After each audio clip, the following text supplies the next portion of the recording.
Am I the a-hole for frightening my nephew and making him traumatized for life? I had a cookout at my place on the 4th, but my 13-year-old daughter's Switch goes missing. I contacted family members, and my wife's sister, Kara, said my daughter gave it as a gift to her 6-year-old son, Stevie, for his upcoming birthday. I asked my daughter, and she said it wasn't true. She let Stevie use it so they could all play Mario Kart together, and it went missing after the cookout. My daughter is upset, and I call Kara back, who insists that the Switch is now Stevie's, and my daughter is too old to play anyways or will outgrow it soon, and it was a gift to Stevie. She calls my daughter an Indian giver. After this, I contacted my uncle, who is a police officer, and he watches Kara's house, and a few of his friends go over and threaten to arrest Steve and Kara over stolen property. Kara reluctantly gives it back after an incident with the officer that she could have been arrested for. They warned Stevie that next time he steals, both him and his mom will go to jail, then let my sister-in-law go without incident. Sister-in-law says Stevie has been crying non-stop and having issues sleeping because he doesn't want to go to jail, and blaming me and my family for traumatizing her son. My response might have been heartless because it was, I guess he'll never steal again. And Kara thinks he'll be traumatized for life for making a big deal over a stupid game. Now for the top comments. Your sister-in-law got caught stealing and is trying to deflect by telling you her son is traumatized. She thought you would just back down and let her steal from your daughter. Not the a-hole. So you think the 6-year-old is secretly doing just fine after an honest-to-God police officer came to his house and told him that he was going to take him and his mom to jail? He's 6. It was his mom that turned a little kid moment of taking something you like into genuine theft. Hope he didn't traumatize the kid. The sister-in-law did by being a thief who was justifiably visited by the police. It sounds like sister-in-law also did something verging on arrestable, based on how Opie describes it. I suspect that was actually what may have traumatized the kid. I'm never the first to defend cops. But in a situation like this, where it's some family member's goofy dispute with a kid involved, no cop is busting down the door going full code. It's, now listen kiddo, stealing is bad. It's why I have this job. Please don't make me do paperwork. They can be real pricks, but they are still people, not ghouls. Sister-in-law going bonkers though, will make cops do as cops do. Unexpected situations are where cops do notably poorly. Not the a-hole. Stevie has bigger problems, like having a mother who likes to steal. Completely agreed. His mom is something else. I think people are glossing over that apparently there was an incident that Kara instigated with the officer that she could have gotten arrested for. Listen, sending the cops after a 6-year-old is nuts, but that's literally all Kara's fault. She refused to return it and instead insulted Opie's kid. If Opie had tried to retrieve it himself, he could have been arrested for trespassing or assault if he tried to go inside a house to get it. Kara reacted so belligerently to the officers that it could have ended in like actual jail time for her, other than the theft, and still was very reluctant. And only the threat of imminent arrest made her cough it up. She stole the Switch by enabling her son keeping it. Maybe she told him to take it. So it's actually appropriate to call the cops on someone who robs you. Again, what else was OP supposed to do at that point? Once someone says, yeah, I have your stuff. No, I won't return it. Pound sand, loser. It actually is police time, sorry. Yes, it was the nuclear option and completely over the top, and that's all in Kara for taking it there. She really only has herself to blame. Next story. Am I the a-hole for making sister-in-law / her husband so uncomfortable that they left without eating? I'm 30 female and a mom of 4. I'm a doctor and my husband is a firefighter. Every year, my husband and I host a family barbecue the weekend after the 4th. Most of us are essentially workers, so we can't celebrate on the 4th. My sister-in-law, a police dispatcher, and her husband, unemployed and has been for 2 years, have always been a bit of an annoyance to me personally. Her husband is an old-school Southern hillbilly who wears the man of the house title without earning it, as in thinking women and children are beneath him, and practically snaps his fingers at his wife to be doted on. Whatever, just not my cup of tea. My sister-in-law doesn't seem to mind. They are childless, but they do have 3 dogs that they bring everywhere with them. Well, we get the barbecue going and whatever, and everything is going fine, surprisingly. Usually by this time, sister-in-law and her husband are diving off into an argument about who are you voting for? At this point, they were being tame, thank God. But then dinner is ready, and I call on all the kids to come get in a line so I can serve them.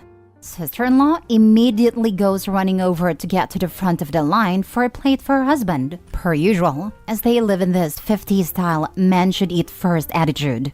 I told her to go sit down and he would be served after the children have eaten. This is an argument every single year. She scoffs at me and walks off, slamming herself on a chair and crossing her arms as her husband is shaking his head. I ignore it. I don't care about offending them anymore. But then their unruly dogs are trying to take food off the kids' plates. So I yell at the dogs and then turn to my sister-in-law and her husband and say, "Get your dogs away from the kids now, or they can go sit their butts in the car and wait for you there. You will not be bringing them next year." My sister-in-law throws her plate across the table, calls for her dogs and goes to the vehicle to, I assume, put them up. But then she comes back and yells at her husband to, "Let's freaking go. We obviously aren't welcome here." Mother-in-law tries to protest, but I say, "No, let them leave. Tired of dealing with this every freaking year." And yell to them, "Don't bother coming back." My husband is backing me 100%. Mother-in-law, not so much.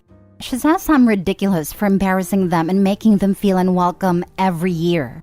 Edited to add, they are fully aware that kids eat first in my house. I shouldn't have to repeat this every single year. As for the dogs, I told them they were only welcome here if they were leashed and away from all the food.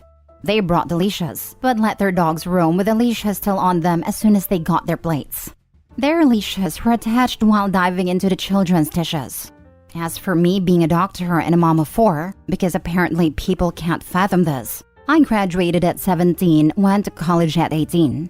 I worked through each pregnancy, while attending mostly online college and taking time off for maternity leave. I had my doctorate by the time I was 28. Not a-hole. They are terrible guests.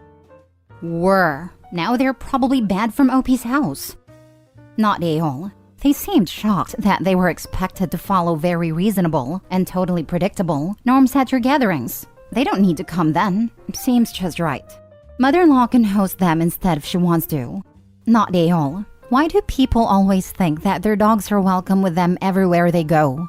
Not all of us want to put up with your slobbering, smelly balls of allergies. Keep the dogs at home, or don't come at all.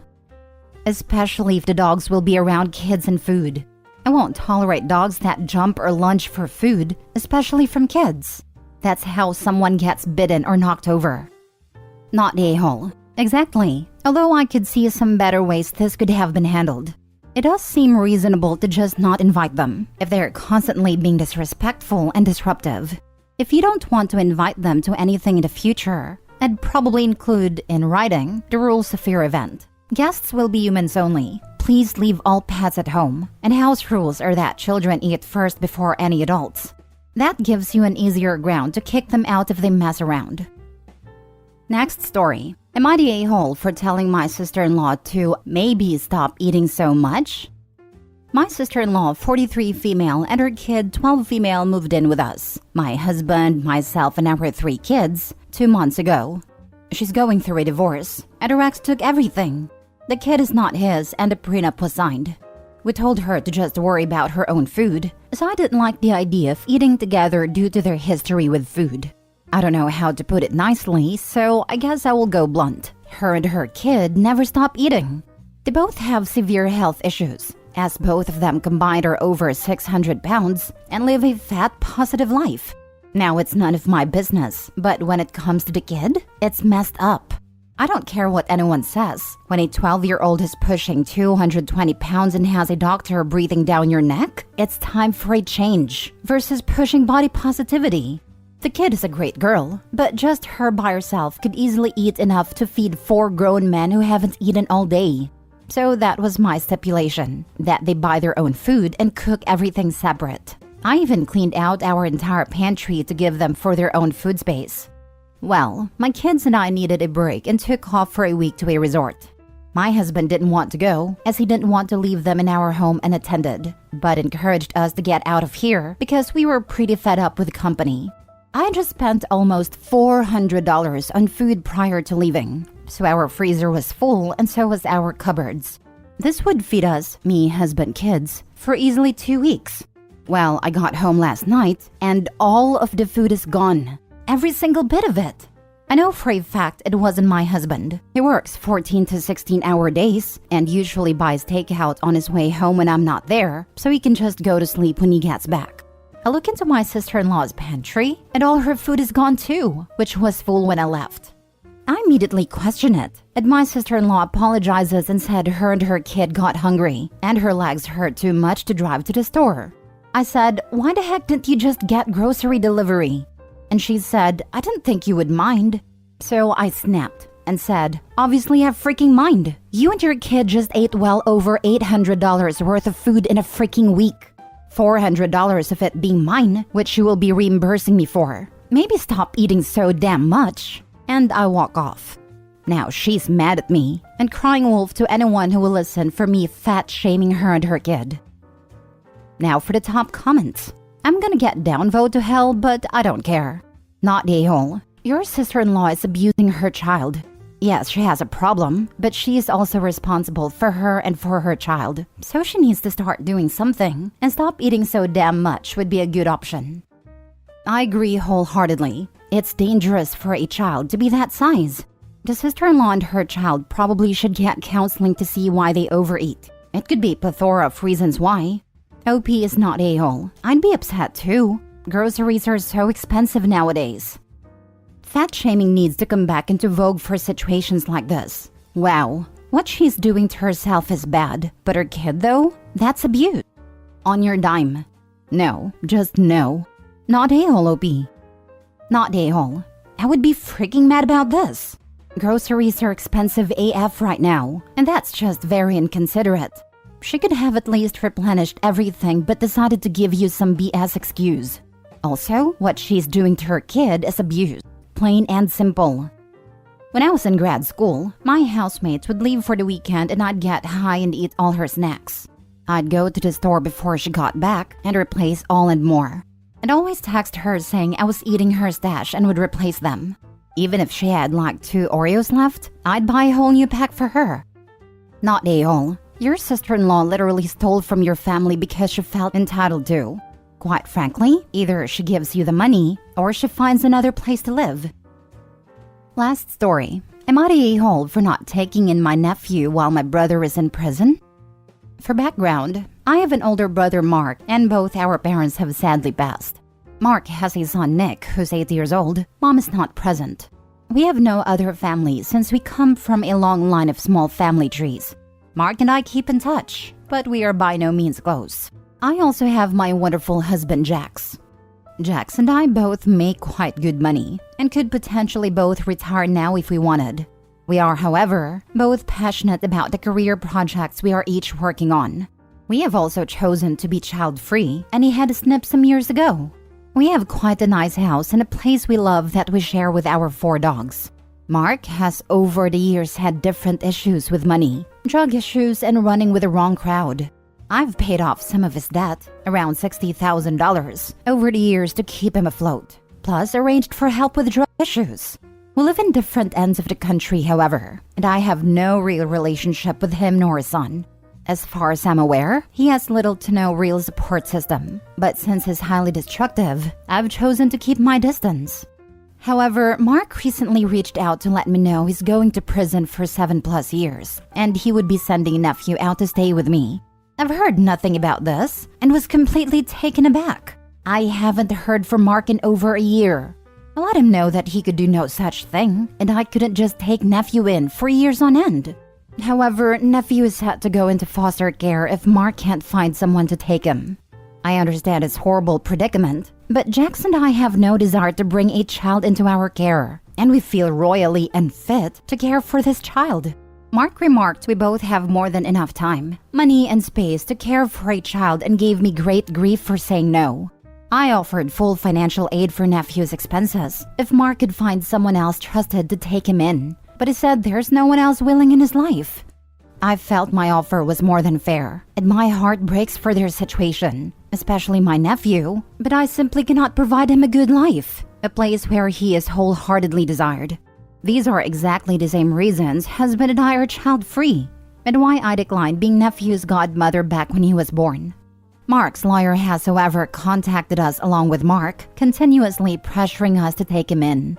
Apparently, nephew is also neurodivergent and quite a handful, and Mark's lawyer suspects he won't have success in foster placements. The things said about me are, however, very harsh and hurtful, and I'm wondering if I'm actually directly in the wrong here? Not a-hole. That's an outrageous demand on your brother's part, not to mention the lawyer. Even if the kid wasn't likely to be an unmanageable disaster, why in the world would you want to put up with it? Not your problem, to put it mildly. I am irate at how much Mark has failed his son, and then he tries to somehow make it out to be OP's fault? She has no obligation to put her life on pause, and Mark should have done everything in his power to get his act together for his son. Was thinking this, adding to the fact that Mark is not seemingly on good terms with OP either, doesn't sound great. Avoiding godmother status as well should already be a statement that she's not interested in the literal situation being presented to her. I feel awful for the kid because he's not at all responsible for any of this. Shame on Mark for just shoving his failure into his sister. I do not blame OP either, because I would not be ready or willing to handle the situation myself either. Also, children will sense when they know they're not wanted, even if they may not always understand what's going on. It will cause problems as well. Not a-hole. You have chosen the life for you and have made an already generous offer to try and assist. Although your nephew is in a horrible spot here, it doesn't make you responsible for all the bridges your brother has burned or the countless poor decisions made that got them here. I feel for you and your nephew and hope a resolution is reached. The resolution that's going to be reached is that the nephew is screwed. That doesn't make OP an a-hole, but let's not pretend it's going to be rainbows and sunshine for the now effectively orphaned nephew. Honestly, if OP has the money, why not send a kid to a boarding school? It may be cruel, but it seems like the best solution if they don't want a kid themselves. Kid is out of the way for 9 months of the year and only home for the holidays. He's young, but some boarding schools take kids that young in the US.